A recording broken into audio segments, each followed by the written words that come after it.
brought to you by KR Mangalam University. We provide you the platform to turn your dreams into reality. Give wings to your aspirations with KR Mangalam University.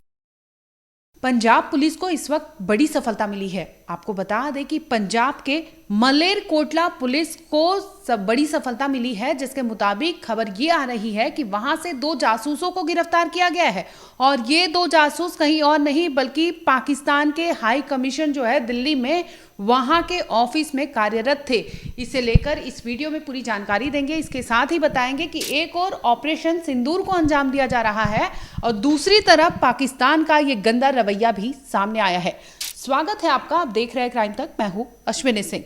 दरअसल पंजाब के Malerkotla police ने ये जानकारी दी है, जिन्होंने अपने बाकायदा Twitter handle और इसके साथ ही अपने वेबसाइट पे इसकी जानकारी दी, जिसमें उन्होंने बताया है कि 2 ऐसे जासूसों को पकड़ा है, गिरफ्तार किया है, जिनसे इंटरोगेट किया गया, जिसमें कई ऐसी जानकारियां सामने आई है जो क्रॉस बॉर्डर पहुंचाई गई है। यानी पाकिस्तान का जो नापाक इरादा है, वहां से तो एलओसी और अपने क्रॉस बॉर्डर से तो तमाम चीजें कर रहा है, लेकिन इसके साथ ही वो अपने जासूस को अंदर घुसा रखा है। फिलहाल तो 2 ही गिरफ्तार हुए, लेकिन पंजाब पुलिस को ऐसा अंदेशा है कि ये क्योंकि दोनों लोगों का जो नेक्सस बताया जा रहा है वो काफी बड़ा है और इस ऑपरेशन यानी सिंदूर जो ऑपरेशन चल रहा है, इस दरमियान ये ट्रांजैक्शन को यहाँ पर यानी फाइनेंसेस जो आ रहे थे वहां से, उसका ट्रांजैक्शन ये यहाँ कर रहे थे, जिसकी जानकारी पंजाब पुलिस ने दी है। आइए आपको एक बार बताते हैं कि आखिर पूरा माजरा क्या है। दरअसल पुलिस ने जिसे गिरफ्तार किया है, इसमें नाम आ रहा है यामीन मोहम्मद और गुजाला। गुजाला जो है एक महिला है, 30 साल से ज़्यादा की उम्र बताई जा रही है और ये दोनों को पुलिस ने गिरफ्तार किया है। बताया ये भी जा रहा है कि दोनों भी पाकिस्तान के हाई कमीशन यानी दिल्ली में कार्यरत थे, दिल्ली के इस ऑफिस में कार्यरत थे और इसी दरमियान ये यहाँ पर घुसपैठिए की तरह, यानी एक तरह से अंदर जो दीमक होती है लकड़ी में लगने वाली, इस तरह से यहाँ पर भारत में ये रहते हैं और पंजाब में रहने के अलावा ये पूरा ट्रांजैक्शन, ये सब तमाम चीज़ें हैंडल करते थे। आखिर ये दोनों किस तरह से जासूसी का काम करते थे, अब इस पर बात कर लेते हैं। दरअसल पंजाब पुलिस ने एक ट्वीट किया जिसमें उन्होंने पूरी जानकारी दी। दरअसल पुलिस की अगर ट्वीट की बात करें तो इसमें साफ साफ लिखा गया है कि जो हाई कमीशन दिल्ली में है, वहाँ के ये दोनों ऑफिस में ऑफिसर के पद पर तैनात थे। ये बाकायदा ये पोस्ट में लिखा गया है। इसके साथ ही ये भी सामने आ रही है चीज़ें कि ये लोग क्रेडिबल इंटेलिजेंस, जो उनमें से पहले एक की गिरफ्तारी हुई थी, उसने बताया है कि क्रेडिबल इंटेलिजेंस यानी यहाँ की जो चीज़ें थी, जो सेंसिटिव था, जिसे मतलब रिवील नहीं किया जा सकता था, वो डॉक्यूमेंट्स, वो तमाम चीज़ें इन्होंने वहाँ पर इंफॉर्मेशन शेयर किया है। आर्मी की एक एक मूवमेंट, यानी आर्मी यहाँ पर किस तरह से ऑपरेशन को अंजाम दे रही है, क्या गतिविधि चल रही है, चाहे वो दिल्ली हो चाहे वो पंजाब हो, तमाम ऐसी एक्टिविटी पर ये दोनों नज़र रखे हुए थे और एक एक जो आर्मी के मूवमेंट थे उसे इन्होंने पाकिस्तान बेस्ड हैंडलर, यानी इनके थ्रू ये पूरा नेक्सस था। एक इन्होंने इन्फॉर्मेशन यहाँ से गैदर किया, दूसरे यानी जो स्लीपर सेल होते हैं उन्हें ये इन्फॉर्मेशन देते हैं। इसके बाद ये इन्फॉर्मेशन एक एक करके सारी चीज़ें क्रॉस बॉर्डर वहाँ पर पहुँचाई जा रही थी। इसमें सामने ये भी आ रहा है कि पुलिस ने 2 मोबाइल को भी जब्त किया है। ये मोबाइल जो है वो लेडी यानी गुजाला है, उसके पास से मोबाइल मिला है गिरफ्तारी के बाद, जिसके बाद ये सामने आता है और इनसे जब इंट्रोगेट किया जाता है तो तमाम ऐसी चीज़ें ये बताते हैं कि क्या कुछ ये कर रहे थे।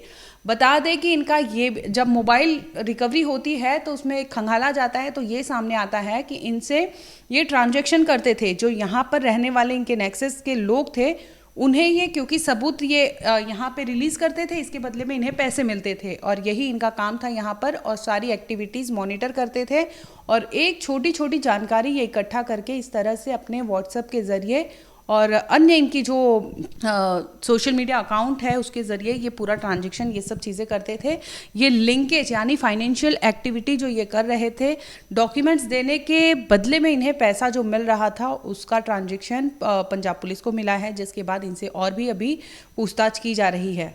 अगर पुलिस इंट्रोगेशन की बात करें तो पुलिस ने ये भी साझा किया है कि इन दोनों को जब इंट्रोगेट किया गया था तो इसमें ये सामने आया कि ये हाई कमीशन की जानकारी जो थी, वहाँ पर छोटी छोटी जो मूवमेंट्स होते थे वो ये इकट्ठा करते थे और ये ले जाते थे अपने अदर्स जो हैंडलर थे, यानी पाकिस्तानी ऑपरेट जो कर रहे थे हैंडलर, उनके पास से देते थे। इसके बाद इन्हें पैसा मिलता था और इनका काम पूरा हो जाता था। अब आगे वाले शख्स का काम होता था कि इस तरह के जो डॉक्यूमेंट्स हैं, जो सेंसिटिव इंफॉर्मेशन है, जिससे भारत में उन्हें दाखिल होने में या भारत में कोई भी एक्टिविटी को अंजाम देने में उन्हें सफलता मिल सकती है, ये तमाम चीज़ें ये लोग कर रहे थे। जिसके बाद पंजाब पुलिस को भनक लगती है और फौरन पहुंचती है और पंजाब के मलेरकोटला पुलिस को बड़ी सफलता मिलती है, जिसमें 2 लोगों को गिरफ्तार किया जा रहा है और दोनों ऑफिशियल्स जो थे पाकिस्तान हाई कमीशन में तैनात थे। आपको याद होगा कि किस तरह से 22 अप्रैल को पहलगाम में जो बैसरन घाटी है, वहां पर 26 लोगों को सरेआम गोलियों से भून दिया गया था, जिसमें 25 भारतीय नागरिक और 1 नेपाली नागरिक की मौत हो गई थी। और सोचने वाली बात है कि वहां पर जिनको मारा गया था उनके सामने उनके परिवार के लोग थे और उन्हें कहा गया था कि जाकर मोदी को बता देना या जाकर अपनी सरकार को बता देना कि यहाँ पर क्या मंजर था, कैसा खौफनाक कांड को अंजाम दिया गया था। इसके बाद लगातार 7 मई से ऑपरेशन सिंदूर लॉन्च हुआ है और भारतीय सेना जो है करारा जवाब, मुंहतोड़ जवाब दे रही है पाकिस्तान को, लेकिन जो पाकिस्तान है अपनी हरकत से बाज नहीं आ रहा। लगातार वो वहाँ से भी एक्टिविटी कर रहा था, टेरर, और इस तरह से जो पाकिस्तानी आर्मी है वो सिविलियंस को टारगेट कर रहे थे और ड्रोन हो चाहे फिर उन्होंने अपना जो फतेह 1 मिसाइल है वो दागा। इसके बाद तो भारतीय सेना एक्टिव होती है और उन्हें उसी के जो जिस वे से वो चाहते थे जवाब, उसी वे में जवाब देती है और उसके बाद पाकिस्तान सीज फायर के लिए घुटनों पर आ जाता है और गुहार लगाता है, जिसके बाद दोनों देशों में सीज फायर का ऐलान होता है। फिलहाल आपको बता दें कि जो भी इन दोनों देशों के बीच में जो चीज़ें हो रही हैं, तमाम हम खबरें आप तक ला रहे हैं।